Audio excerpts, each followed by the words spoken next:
Questo è il libro di Saul Gerevini dedicato a William Shakespeare, ovvero John Florio, sostiene il nostro autore.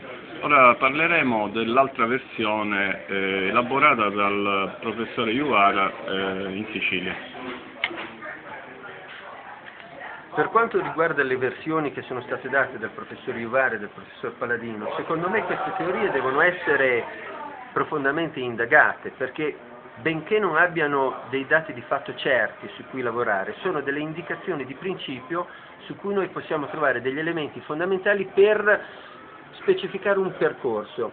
In effetti io penso, e l'ho anche scritto, che le indicazioni del professor Santi Paladino siano state a mio avviso eccezionali, perché negli anni 50 ha identificato un tipo di scrittura che apparteneva, secondo lui, a Michelangelo Florio, ma comunque che rintracciamo nei testi di John Florio. Di conseguenza io devo prendere atto della ricerca che ha fatto Santi Paladino e poi dopo partire di lì per estendere altri lavori, perché se io rimango solamente ai lavori di Santi Paladino potrei avere le idee confuse su quello che è successo effettivamente a Londra.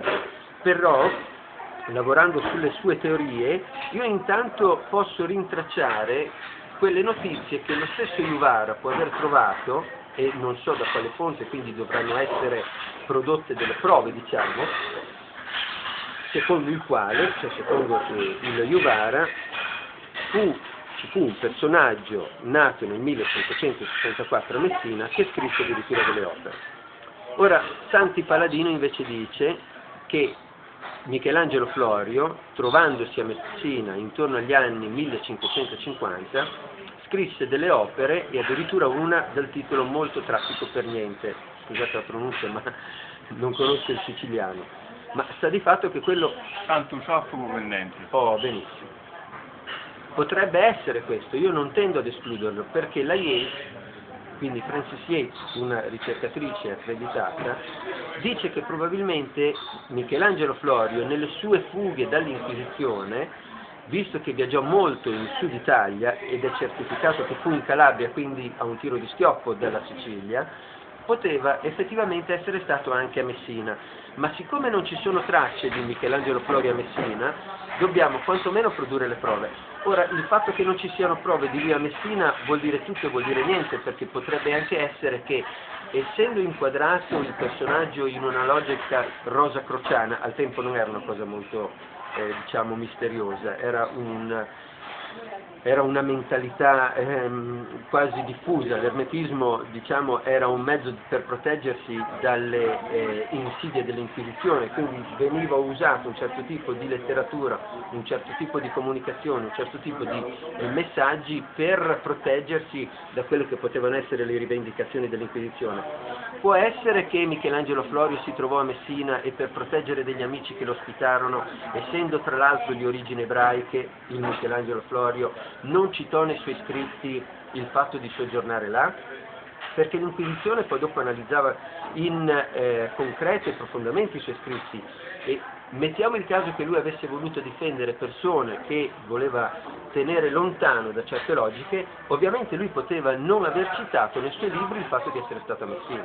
Come si può giustificare il fatto che ha scritto un'opera intera in siciliano? Doveva conoscere bene il siciliano. Io però questi appartengono ai famosi dati di fatto di cui io vorrei portare le prove, perché senza prove rischiamo di dire cose che potrebbero essere ridicolizzate. Gli inglesi ovviamente trovano materiale fertile in queste dichiarazioni, perché sapendo che noi potremmo non trovare prove, ma magari ben vengano delle prove, e potrebbero dire: avete visto, i soliti libri, adesso prima il conte De Vere, poi adesso è Francis Bacon, poi dopo il conte di Southampton, poi è la regina d'Inghilterra, e poi dopo forse è stato il Papa, e poi anche Giordano Bruno. Dobbiamo cominciare a portare delle prove che rintracciamo anche nella letteratura del tempo. Nel libro troviamo le prove che John Florio collaborò con l'attore William Shakespeare di Stratford, che diventò William Shakespeare dal 1593 in poi.